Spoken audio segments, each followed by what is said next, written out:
This government meeting is brought to you by Eastworks and our local cable subscribers.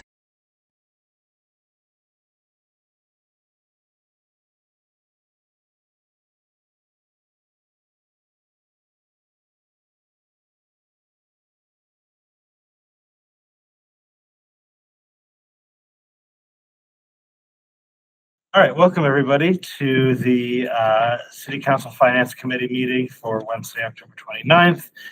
We have a busy agenda, so let's just get into it. Sorry, Tom. Do you want to borrow one? Oh, it's fine. It's great. There's just a bunch of stuff. There is. It's okay. So do we have minutes from last meeting? I can't remember. Can't either. If we want to do that, is Connie coming? Connie is online. Oh, hi, Connie. Okay. Do you remember, Connie? Can you repeat that? Did we have minutes this week, like from the 8th? I don't remember. All right, let's hold off. If we do, we can approve them at the next meeting. Okay. Mayor's communication. Mayor, do you have anything to communicate? I do, but I'm gonna hold it actually, just because I think it's probably more appropriate for me to connect with you all tomorrow when I have more information. So I will just say that there's something on the horizon that is important, and I will be connecting with all members of finance tomorrow. Great, thank you. Okay. Exciting. Public speak. Is anyone from the public here to speak about something that is not on our agenda?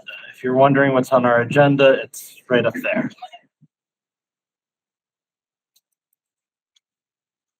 No? Okay. All right. So let's just get into.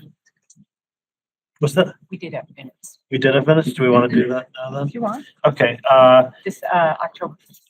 Okay, I would entertain a motion to approve the minutes of October 15th. So moved. Second. Motion a second. All in favor? Aye. Aye. Aye. Okay. Motion passes. Oh, and just going forward, we should be doing roll call because we're hybrid, but I think it's fine for that. We're one. good with. Okay. So, new business. Does anyone need to get out of here like really soon, or should we just do them down the line?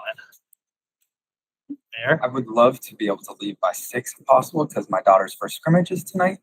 Okay, what do you absolutely need to be here for? I think the tailings, potentially, is really the main thing. Okay.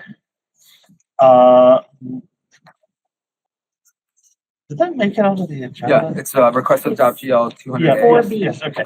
Let's start with that then. Okay, so, well, and I'll just give you, and I kind of gave this a little bit of an introduction to this before. So basically, in order for us to recoup checks that we have sent out that have not been cashed, that have been sitting for various amounts of time, we need to advertise and notify people that those checks haven't been cashed, and we need to advertise that. And once that is done, we can clear those checks off of our outstanding checklist, and we can bring that money back into the general fund. But in order to do that, we need to adopt this MGL, and then we can start the clock and start trying to, because you can imagine having all these checks that are uncashed can make the finance and reconciling everything a little bit more complicated. Sure. So, and I would definitely turn it over to my experts here to give a better explanation. Yeah. So this part of the Mass General Law allows us, instead of sending this to the state, where now the state is trying to get these funds out to everybody, we will do it in-house, which is a much smoother process in my experience. We have not done this process since 2010. So you can imagine how many checks are still sitting on our books that have been uncashed for this long.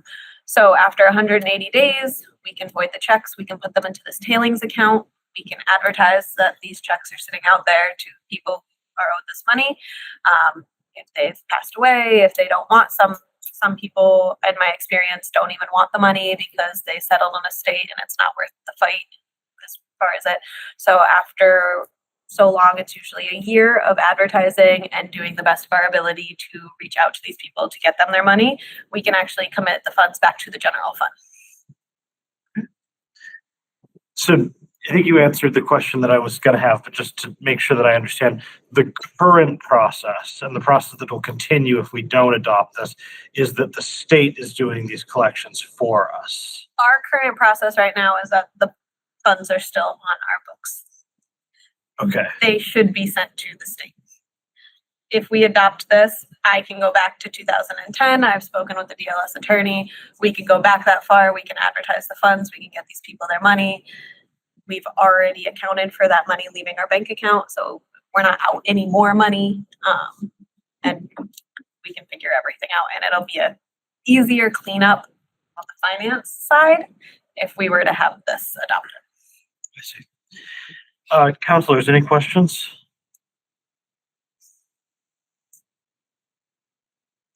I think I'm not understand. I mean, I understand it, but I'm not understanding it. So, and I think I asked you, Mayor, last time.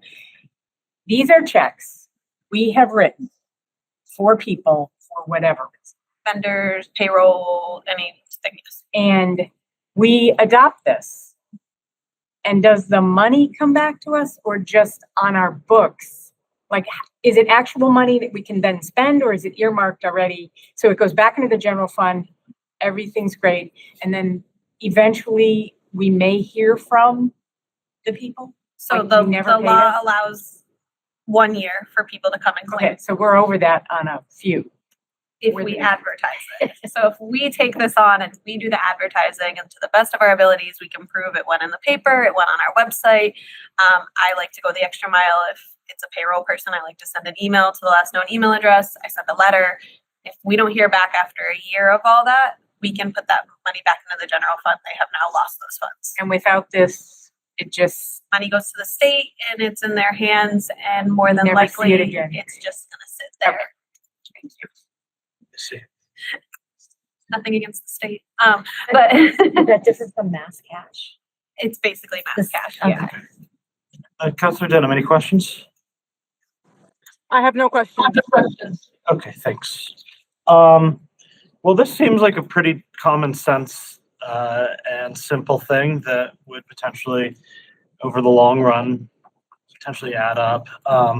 So I don't have any further questions. Unless there's anything else, I would entertain a motion to recommend the adoption of this Mass General Law to the full council. So moved? Second, Motion is second. All in favor, Councilor Denham, aye. Councilor Coniff. Aye. I vote aye. Motion passes. Thanks, everyone. This seems like a good idea. All right. Next up, should we just get into the appropriations, I guess? All right. So the first one we have is a $200,000 appropriation for the construction of 90+ affordable housing units on Ferry Street. Would you like Yeah. to take away? Yeah, for sure. So back in 2023, the CPA agreed to 3 years of CPA appropriations for 11 Ferry Street. The first one was $100,000 for pre-development costs, and then the remaining two for fiscal 25 and fiscal 26 were $200,000 each. So totaling $400,000, $500,000, the total appropriation spread over those 3 years. And the remaining $400,000 would be available to the applicant when the permanent deed restriction is placed on the units. And so this is just the last year of the CPA committee committing those appropriations in accordance with the project funding agreement from December of 2023. Well, I'll ask the other councils if they have questions, but just my opinion on this is, the previous council committed these. I happen to also think it's a good idea, and I'm enthusiastic about the project. But I also think that when a previous council commits to something, it's good to see it through. And so I'm in favor of us finishing this up and helping this move forward. Hold on, Jen, just 1 second. Councilors, any questions? No, Dan? I just wanted to say, as a member of the CPA, I was on the CPA when we started this, and we just voted. This is part of the budget, right, Eva? We voted $200,000 in the budget for this year and last year. So CPA committee is fully, unanimously wanting this to happen. That has been my experience as well. Anything else? Okay, great. I would entertain a motion to recommend this appropriation of $200,000 for the construction of 90+ affordable housing units on Ferry Street to the full council. So moved. second? Okay, motion is second. All in favor. Councilor Denham, Aye. Councilor Coniff, Hi. and I vote aye. Motion passes. That was the best thing I've ever had. Okay. Next up, we have another CPA appropriation. This one is $78,020 for the rebuilding of the Nashwanik Pond retaining wall and fishing access point. So, speak on this one. Totally, yeah. So this project was also recommended. So all three of these projects were recommended unanimously by the CPA committee. This project has been permitted through Conservation Commission. It's the rebuilding of a retaining wall across from the boat ramp that is in Nonotuck Park. And adds like a more formalized fishing access point on the side, replacing like a degrading, eroding slope where folks have been accessing the pond currently, and it adds kind of a stepped fashion in there. Yeah, I can project like where this is on the pond if committee members are interested. There's also many members in the Nashwanik Pond steering committee who could speak to it. A host. Great. And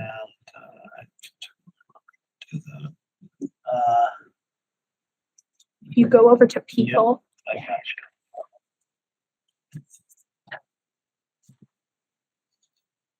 so this is the one from the water that gives us a sense of where it is, and then this is like kayaking up to it, and then the fishing access is over here. So this is the path that folks typically use to fish off of, and there'll be steps added in as part of the design. The Nashwanik Pond Steering Committee has committed $20,000 of their own funds to match the CPA funds for the total GZA estimated cost of $98,020. Plus, they've spent the funds on permitting the process through Conservation Commission. So it's all fully permitted and ready to go. Thanks, Ava. Councilor Coniff? So is it in its current state dangerous or problematic? No. It's just, is it aesthetics and just creating a easier access to the pond? Okay. It is failing. I wouldn't say it's dangerous yet, but Okay. I wouldn't want to Heading let in go. there. Are you referring to the wall or the side? One at a end? time, guys. Sorry. The picture that was up there, so is this what we're replacing? So it's both the retaining wall. This is the retaining wall that Got we it. have up here. And then what I projected on the side over here is, we're calling it the fishing access point. And so both pieces, replacing the retaining wall and building a stepped fishing access point, are included in this. Because that was where I was confused, because I'm like, just steps doesn't feel like a retaining wall to me. And I missed, okay, got it. Thank you. But the retaining wall isn't It's doing that. a great job. with Yeah, the retaining exactly. wall, I so. didn't see that. Okay. Okay, Councilor Denham, do you have any questions or comments? I do not have any questions. Thanks. Members of the public, anyone want to speak to this at all? We just want you to support it. Yeah. We've worked with, All I can say is that we have the utmost thanks to the CPA committee for time and time again helping us with Nashwanik Pond. As many of you here know, CPA was heavily involved in the training and dredging of Nashwanik Pond. Literally saved the day with their contributions towards the $1.5 million dredge. They also really came in strong to help us with the Rod Brook Siltation Basin project, which basically arrests downstream flowing sediments from going into the pond. And that was just done a couple of years ago, and the CPA was very helpful to us and to the pond with those measures. So without the CPA involvement over the years, over the last 10, 15 years, Nashawanek Pond would not be where it's at right now. So we can't be more grateful. This particular access point that we're talking about here is one of the more visible ones. It's incorporated with Nonotuck Park, which makes access even nicer. It's a beautiful walkway down to that spot. And it was part of a big plan that we had on various fishing access points along Nashawanek Pond that was done through another grant with the state back then. Florence Savings came in with a huge amount of money to help us do the full plan the way we did. It's just that time moves on and things happen. And this was a very nice emplacement at the time, but now it needs help. Do you want to talk about what it's gonna look like? It's not gonna be this way. Yeah, right now it's made out of pressure treated wood. We are gonna be making it out of stone instead. Okay. And it's gonna be, rather than one tall wall, it's gonna be stepped. So it'll be kind of stepped down a little bit, just two lifts. But that will be a little bit more fisherman friendly or access friendly, we feel, and a little bit more stable for the long haul, which is what we're looking for. So we're not doing this again in 15 years. Right. I like all that. I think this is great. And it's a 2-for-1, because, and I think if you go back to the one with the fisherman's access, not only is this improving Nonotuck Park, but I think it's helping the pond as well. And so like that, if you look at that access, if we had a really heavy rain, you could have a funnel of water that's draining soil right into the pond. So, I think it'll help with erosion, and I think it will help, with people being able to enjoy this part of the pond. So I think it's a win-win. Great. Just to show this is the plan for the rebuild, showing the 2 steps of the retaining wall and then the 3 steps on the side. The lowest one is the one that's in the water. That's right, in the water, yeah. Great. Okay.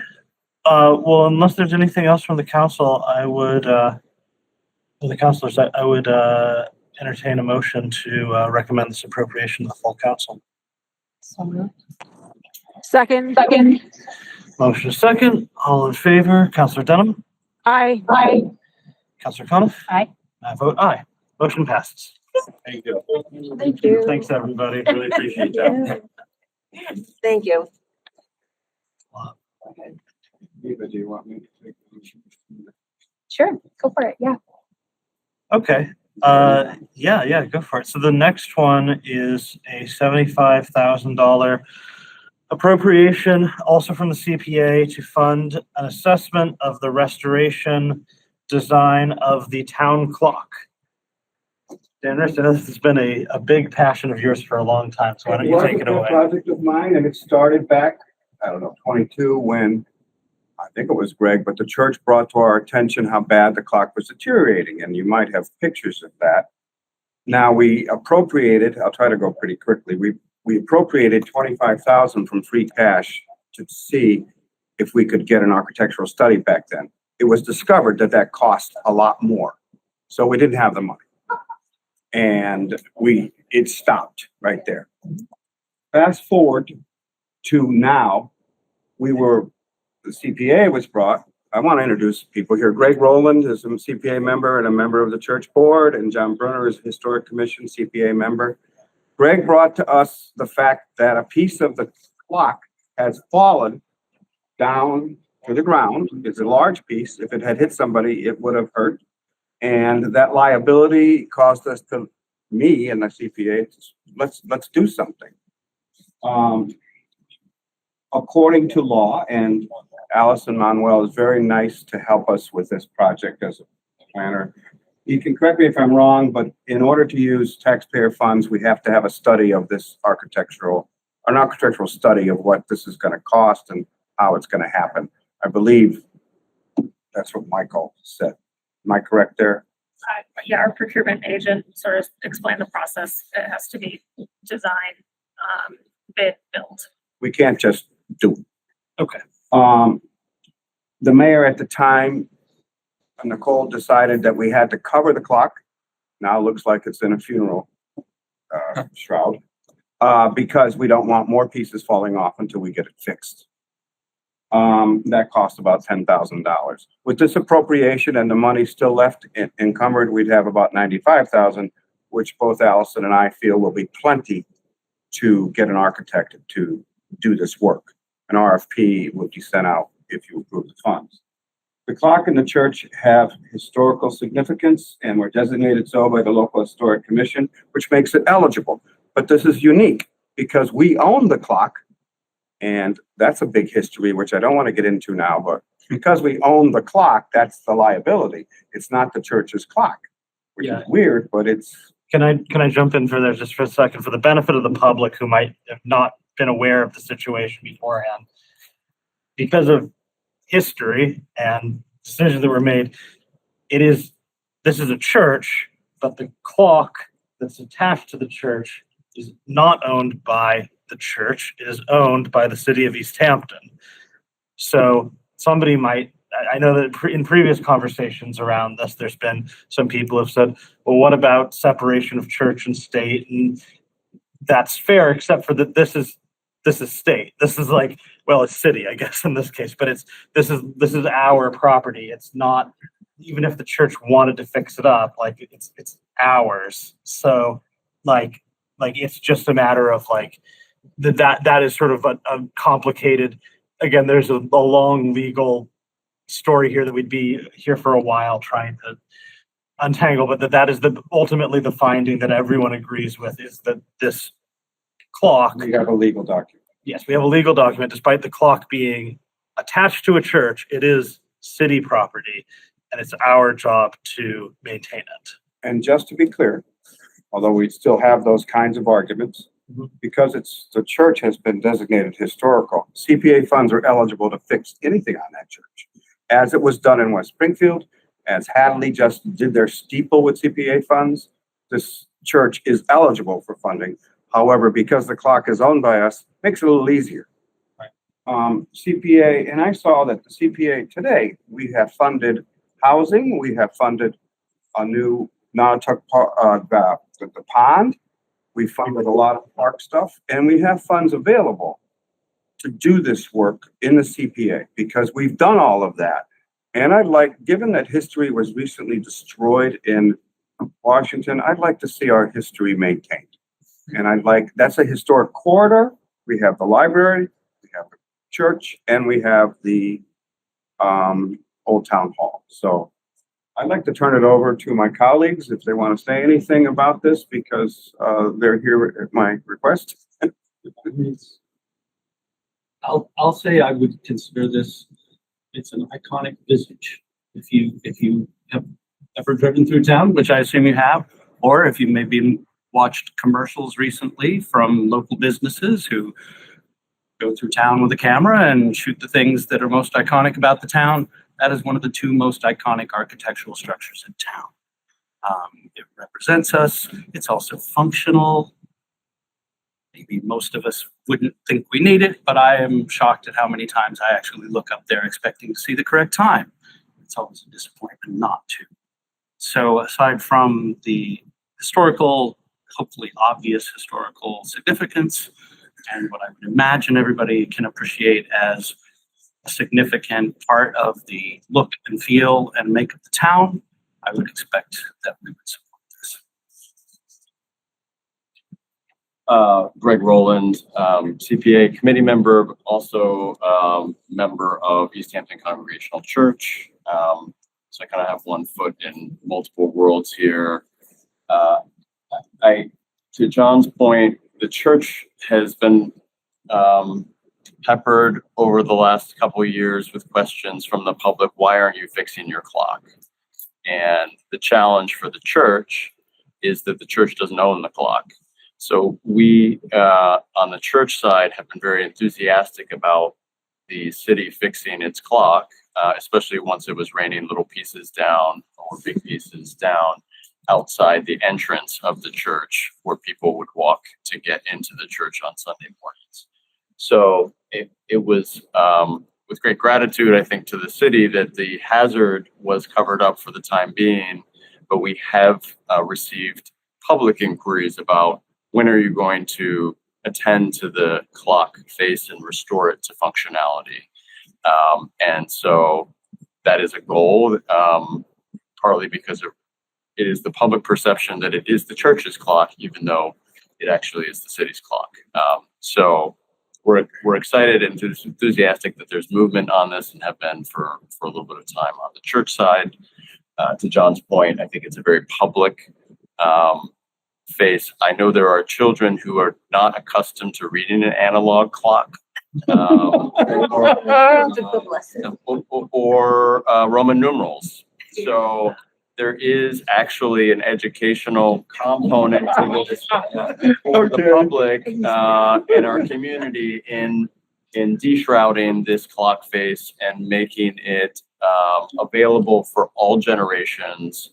And hopefully this will be a generational project with the right materials. We don't think we need to do this more than once in the next, say, 40 years. So full support from Easthampton Congregational Church and CPA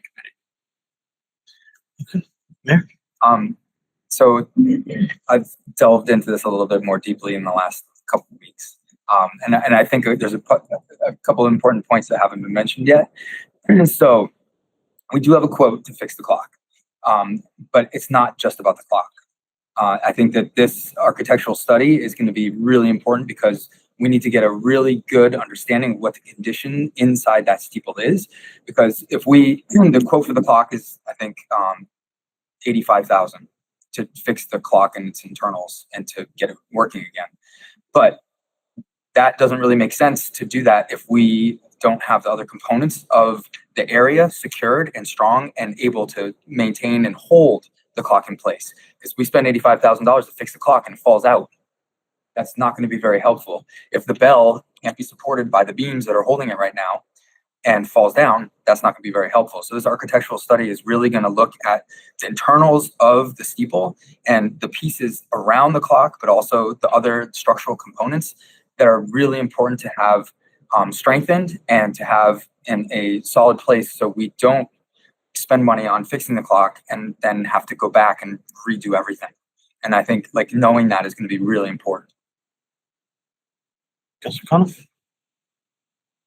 So this money is just for the assessment of what it would take to refashion some of the metal things and all of the innards of it, as well as the clock.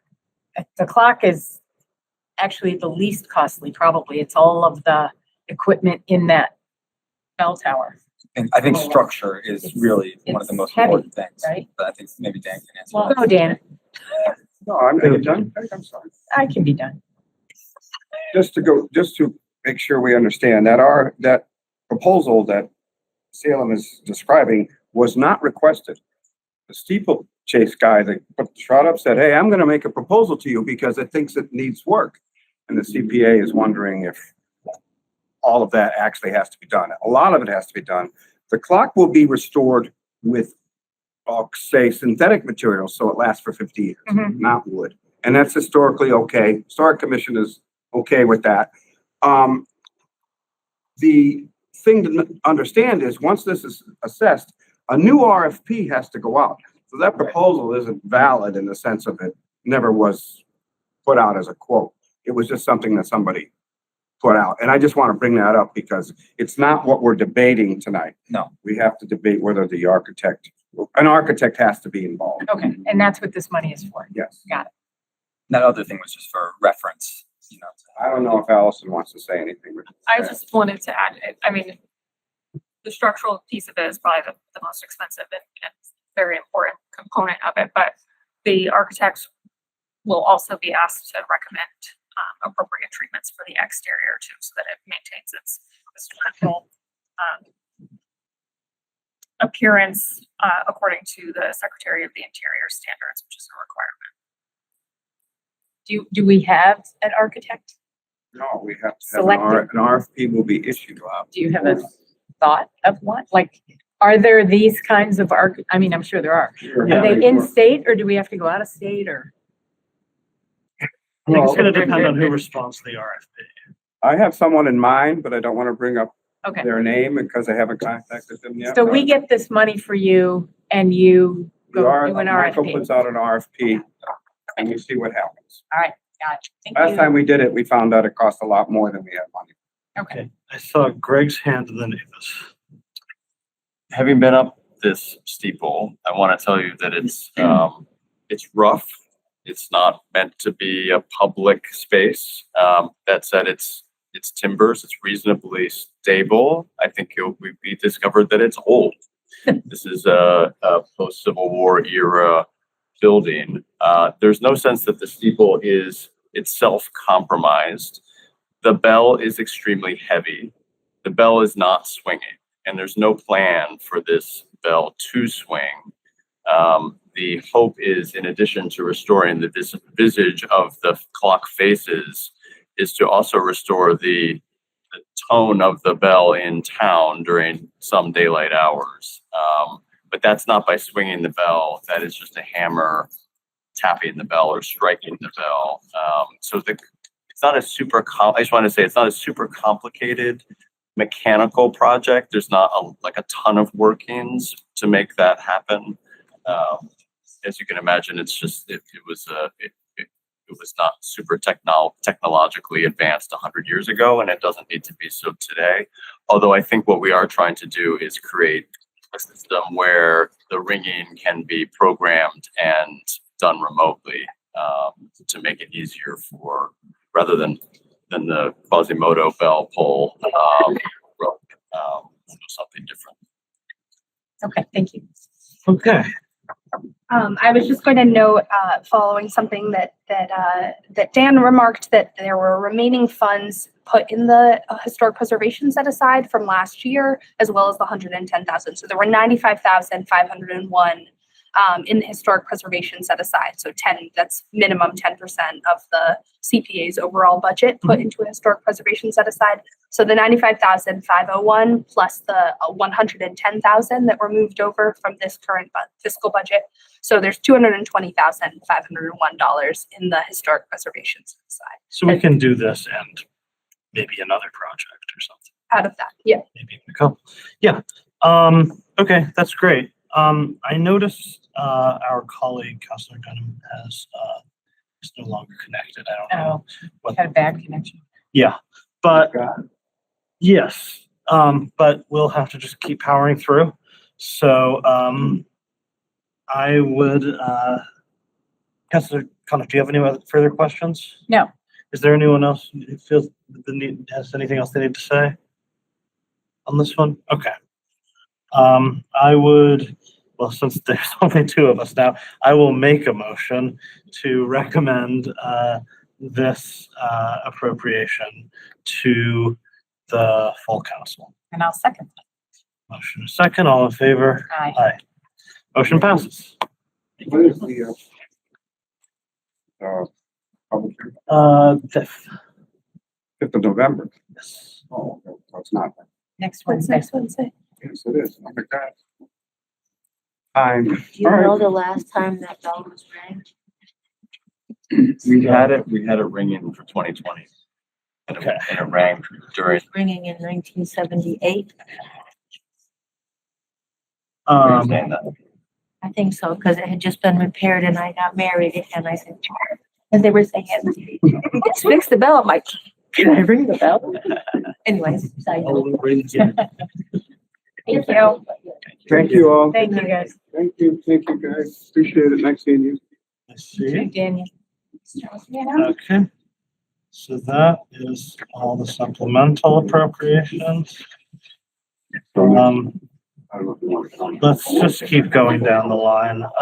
So we already did the item B, so item C. Guys, can you do this with a whole? Sorry. The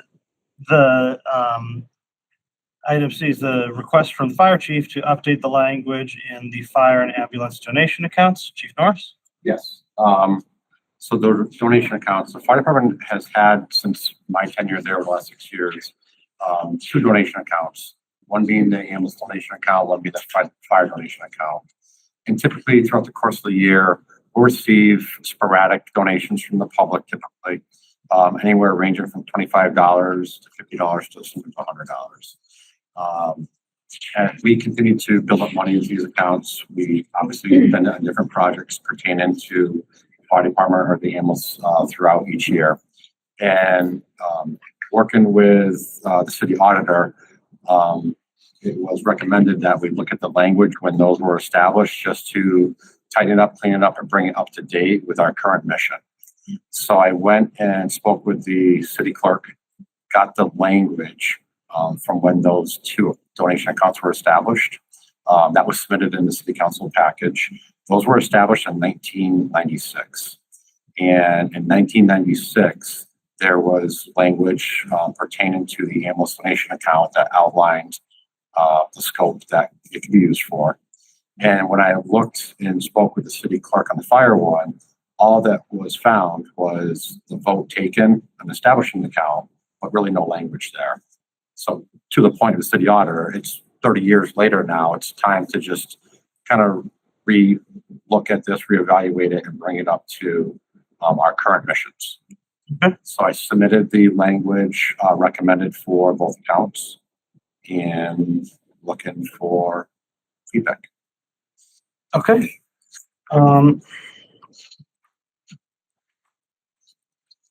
There was the packet we received for some of this is so enormous. The packet for the two donation accounts gave you the old language from 1996 for both accounts and my recommended language for the updated versions. Yes. Yeah. Do you have that open?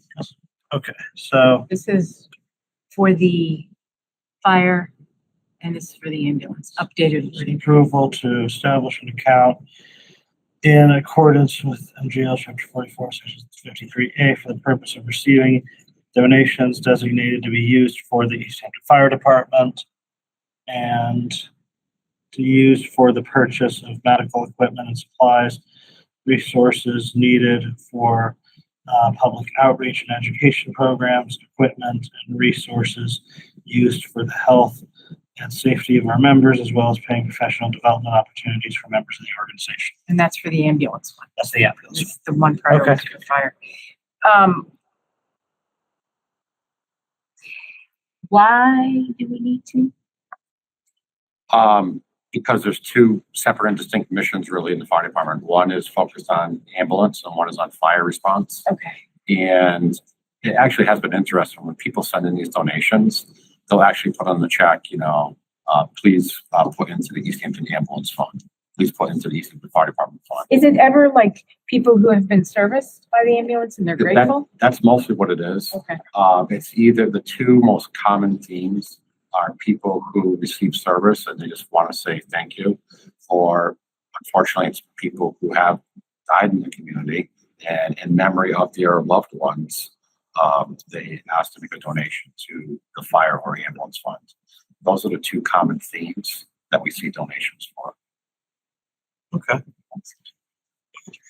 What typically, maybe there is no typically, what is the balance in that account on any given year? So right now in the ambulance one is around 3,000, and probably around 4,000 in the fire one. And you buy very specific things and so, like for the ambulance, it looks like you buy equipment and supplies and Correct. what do you get for the fire one? The fire one can be anything. For example, if we want to buy a pair of structural firefighting gloves, we could buy it out. We could use it to buy that. So, because you go into a lot of detail on the ambulance one of the kinds of things you can buy or use it for, but on the for the fire, it's just used by the fire department. Great question. And the reason for that, when that original was established back in 1996, it actually, the city chose and the organization chose to be a bit more specific about the scope and criteria that could be used for. When I was researching with the city clerk, the most recent donations accounts established by the city, they've been very generic, and I use that for the Use it by the department. correct. So the language for the fire one, which was never really established, there was a vote taken, but there was no language that anyone can find. I took the current verbiage that is most commonly used for the donation accounts and just applied it to the fire one. Okay. That's why the difference. Okay. Well, I don't have an objection to that language. And so, what's the exact, the idea here is it's update the language. So is the motion then to amend the language associated with these accounts? Are we just amending fire? I would suggest updating and amending both of them. Because the language is never really established anywhere for fire. I would suggest making the motion to update the fire donation and ambulance donation as suggested or recommended by the fire chief.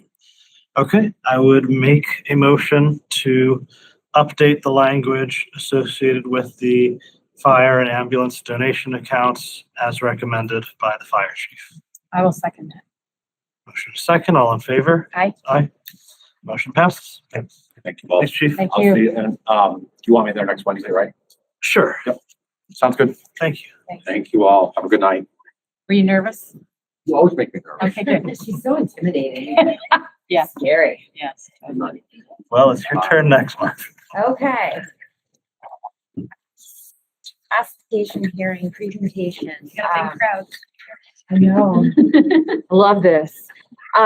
So this is mandatory. And if we have to have a classification hearing. If we don't, we cannot set a tax rate. And then we cannot set out tax bills, which means we can't collect our third quarter tax payments.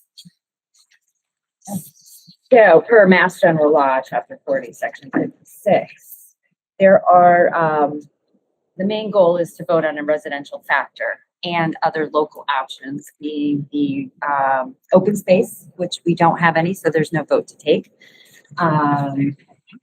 Residential exemption and a small business exemption.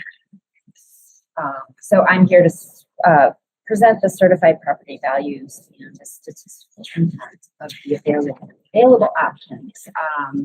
I can kind of skim over this. It's just, I like to think that the taxpayer might also be looking at this so they have an understanding of the different classes of property. Because they have the residential, which would be single family homes, condos, multifamily homes, and then commercial, industrial, and personal property get lumped together. So the LA4 is what I submit to the state that has to get approved. This is the breakdown of all our classes of property. The ones are the residential. The 2s is open space, which we don't have. 3 commercial, 4 industrial, 5 personal property. And so for FY26, our total assessed valuation is just over $2.6 billion. Our single value properties are at, the average is 418,545, which is an increase of almost 27,000 from last year's average single family value, 391,615. So for single family properties, they did increase 7%. And why do we change values every year? We adjust them because we have to. This one looks at our values and they will certify them if they fit in, they will certify them. So we have to change them to meet fair market value. We want to accurately reflect the market conditions, which is why we look at sales, calendar year preceding the fiscal year. And we want to make sure that we are equitably distributing the tax burden among all property owners. And we do that by inspecting properties with cyclical inspections, which is a visit once every 10 years. And we are continuously reviewing sales and inspecting properties for additions, new construction, any kind of alteration that significantly improves the property. So we want to make sure that that would match what the potential sale price market is. And just a quick how the tax rate is determined. I think there's a lot of confusion as to why property increase every year, that it has nothing to do at all with city council, with having to raise funds for projects. It is solely based on sales. So it's just simply the tax levy. And these are from 25 because we're not near having any kind of figures to put out there for this year's tax rates. The levy divided by our total valuation, you get the tax rate.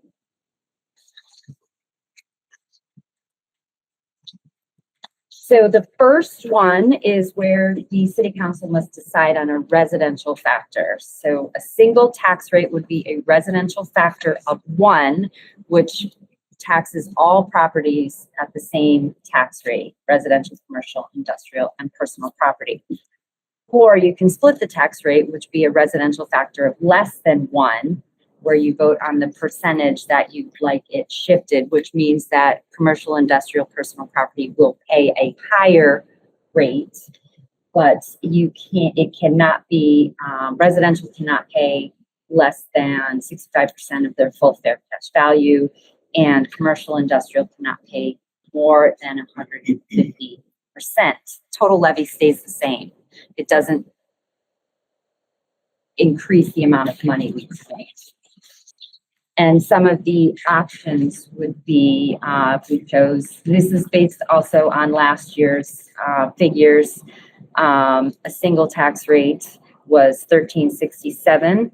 Our percentage for residential is 88%, and our CIP is 12%. So if you shift it down for the residential and shift it up, we have a split tax rate of 1348 for residents and 1504 if you go to the maximum of 150% for commercial, industrial, personal property. It goes all the way up to $20.50, and residential as low as $12.74. So based on last year's FY25 figures with a single family assessment, average single family assessment of $391,615, and an average commercial industrial assessment of $602,611, it would lower the single family tax bill $364, but increase commercial industrial $4,160.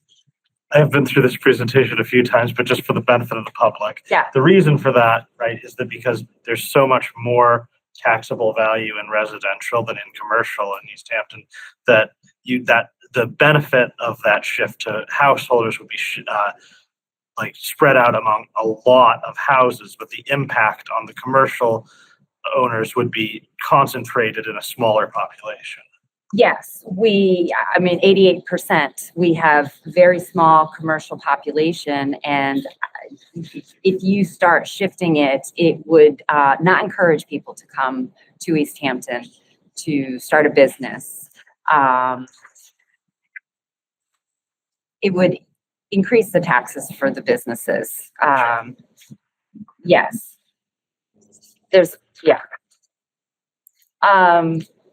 other questions? No. Okay. So the local option number 2 is open space discount. No vote. It's you can read it. We don't have any class 2 properties. And there's very few. I think Bedford is the only community that adopts an open space discount. What is open? You know, there's a lot going on tonight. I can ask for a clarification. I'm just there's properties that I would think of as open space. So it's I never was super clear on.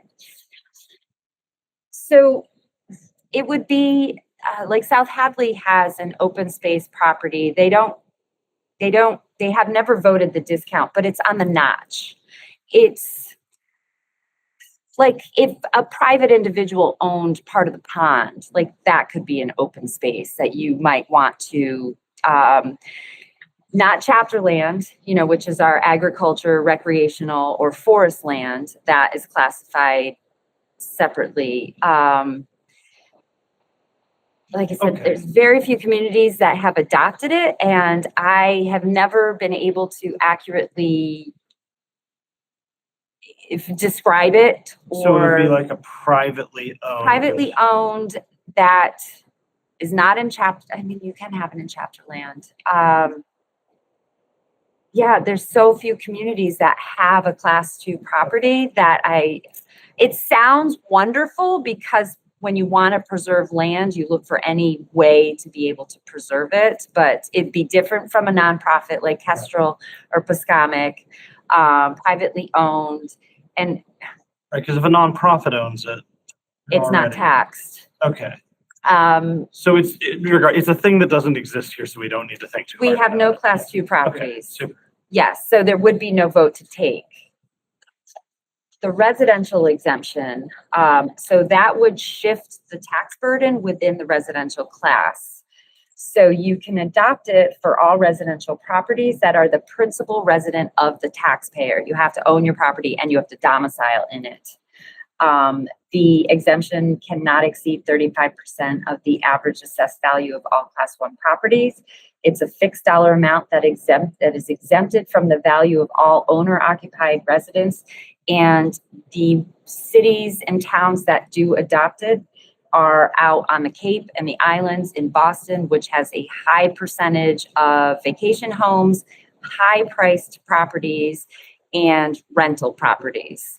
So if adopted, it would affect our rental properties. And with this housing crunch, they could offset it by increasing rent. Yeah. And it would affect our higher priced properties, owner occupied also. So it would make it a higher tax rate for those 600,000, 700,000 valued homes. And it also would not change the total taxation for the residential class. Okay. And the small commercial exemption provides an exemption of up to 10% of the property valuation for commercial properties only. You have to have an assessed value of less than $1 million and an annual average employment of no more than 10 people per the executive office of the Department of Labor and Workforce Development. If a parcel like a strip mall has multiple businesses, they all have to qualify for that. And so it would shift the burden from the smaller, this is the real estate, the smaller business owned properties to larger, and it doesn't help the business owner. It only helps the owner of the real estate. So, and again, this is a lot of communities out east that have a large commercial base. As listed, and it does not raise any more money. It just shifts the burden to higher valued properties. So my board, which this is the city council's decision, but I know a lot of times they want what the board's recommendation is, and the board recommends a single tax rate, no exemption for residential properties, and no small commercial exemption. So the same as It ever was. Well, I think that makes sense. Counselor, do you have any questions? No, I mean, I think every year we kind of have done the same thing in terms of adopting. I think one year there was a split rate. Oh, yeah, I believe so. It might have been before my time. It was a while ago. I wish there was a way to do this without the people who, I mean, I guess that's the point. It's their real estate, so they would get the break. But I wish there was, the state would have some sort of a relief for homeowners renters, like something a little more that has more teeth to it than what these are, which I think are very bad. I mean, if you adopt any of them, you're putting the burden Right, on exactly. exactly You're the not, people who can't Yeah. handle the burden. And so that helps, it may help one faction, but then it overburdens the other. There's just it doesn't appear to be a solution that helps everybody, which is. no. Yeah. And these exemptions have been around for a while, so They it's haven't not really like they've changed. included, that they have added on to any more benefits to taxpayers. Right. We do have exemptions. There are ways to adjust exemptions, but the exemptions are for seniors, veterans, blind individuals. And that's based on income. Blind, you have to be determined blind by the Commission for the Blind. A veteran, you have to have a 10% disability or more. And seniors, there is a lesser one, which maybe we should look into altering that. That's for surviving spouse or seniors. It only takes your assets into consideration. The senior, which is the higher amount, it's $1,000. That one is assets and income. So that would also be worth looking at increasing, so more people might qualify. Is a 401k considered an asset? Yes. Yes, life insurance that you could cash out. Yeah, so income would mean you're 85 and you're working. Income, well, Social because Security, your Social Security payments, your pension, Yeah. your So there's dividends, almost, interest. like, there's almost, I don't know. No, it's almost embarrassing to have people come in and want to know what they could possibly, Have like a very low. how I could help. And, sorry, but $175 is what we have to offer you, taking your Exactly. assets, only your assets, which would be $87.50 off your third and fourth quarter.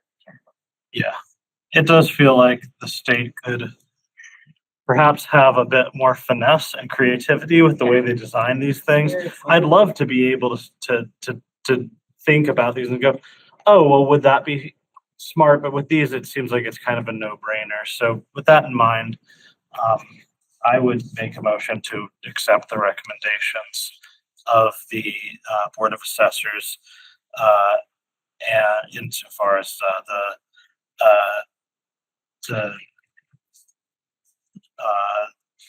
the single tax rate, no open space discount, no residential exemption, and no small commercial exemption. Yeah, I will second that reluctantly. I mean, not reluctantly, but like we say, I wish we had more tools. This is very much black and white, like, It's every year. Yeah. and we never can change it because we don't have any Yeah. flexibility. It's So just what it's the state unfortunate, gives but I will us. second it. Okay, motion second. All in favor? Aye. I will look at other, Sure. see what's out. I mean, there are local options to, increasing the age, like decrease the age from 70 to 65 for seniors, increasing using a COLA. I'd love to just like have a meeting and kind of just go through what those options are. Yeah, I mean, and 'cause it just would- brainstorm a little It bit. would fall on city council to Right. adopt those local options and then send it off to the state. Great. So, Yeah. yeah, In the meantime, I don't believe I set a public hearing for this at our last meeting.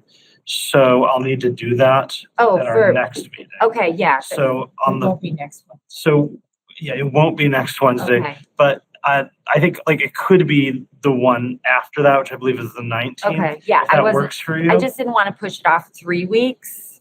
Yeah, sure. This to the next finance Yeah. committee, and then because we, once this is done, then I think Milady over there can wrap things up and, we can get our tax bills out. Okay, so the 19th works for you? Yeah, I'll make. I'm fine with delaying your tax. with delaying what? The tax bill's going out. Oh, well, I don't think the town would I appreciate know, that we because kind they'd of have need the no money. money. We would need the money. Yeah. Okay, so November 19th. Yes. Be sure to set that public hearing. Okay, Thank you so much. thank you. Thank you for Not throw me out. Never. Good, thank you for that visual.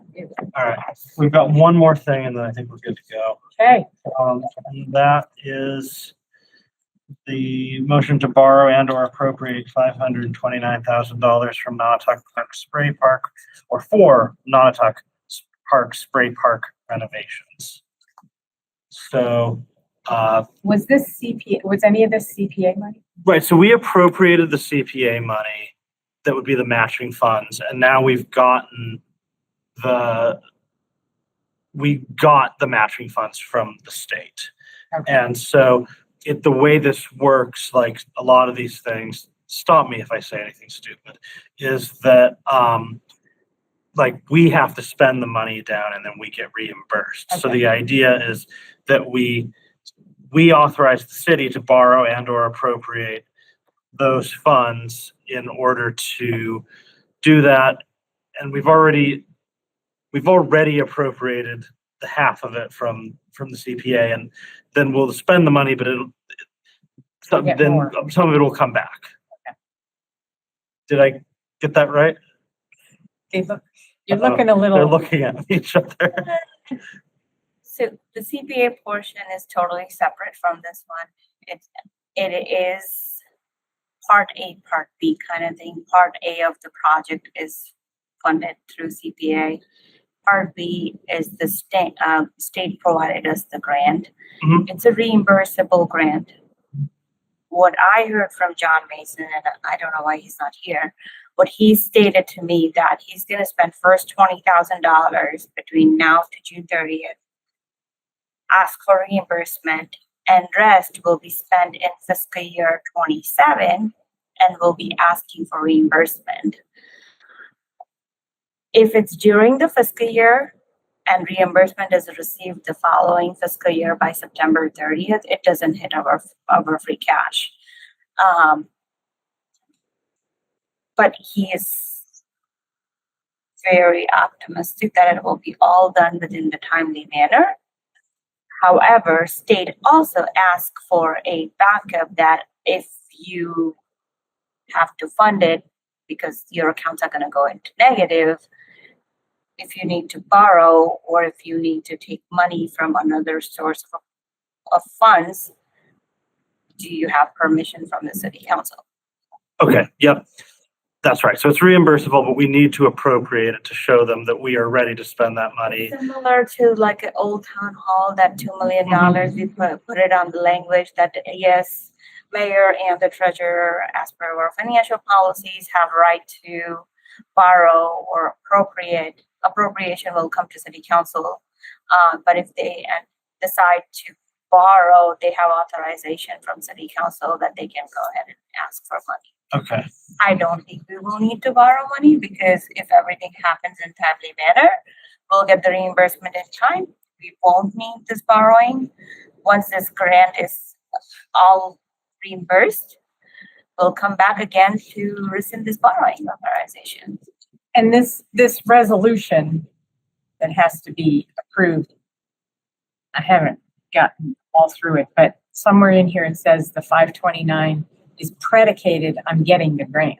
Like We got the grant. we got the grant. Okay, so writing the check is virtually safe because we will get backfilled by the grants. Yeah, it is just a piece of documentation. State needs it for their Okay. sake or whatever Check their the box. docs. Yeah. Can you help me with one more thing here? So I didn't get like a formal appropriation request. I got like Yeah, it's Like a not a motion. formal So, appropriation. does this need a public hearing? I think it does. Okay, We did it with all of the previous ones. okay. I need to remember if I set a public hearing for this. I may or may not have set a public hearing for this. You might want to ask, If not, I can do it for the next one, but in any case, you might want to talk with John Mason because he's been handling everything up front on his side. Okay. I don't know I know big picture answer, but I do not know the yeah, nitty-gritty of the requirements. right. So I will check with Mary Ann about the agenda for our next meeting and make sure that because I set a public hearing for a bunch of things and now I'm trying to remember if this is one of them. If not, So the clock was not, The clock was one of them. that you didn't The, set. no, I did, the appropriations that were appropriations, like, Those are. those are all set. Tax classification The here. tax set classification and this bonding authorization. I do not recall whether or not I did, so I will check with Mary Ann tomorrow about that. And if not, I'll just set public hearings for them in 3 weeks. Yeah, For this vote, does he need to read this? I believe I do. I think so. And I think there is some time sensitivity with this vote also. So, Okay. yeah, John Mason is the right person to ask this All right. question. I'll reach out to him as well. But in any case, I'll make the motion and then we can figure out the rest of the back end. Because there's nothing we can do to control any of it at the moment anyway. Okay.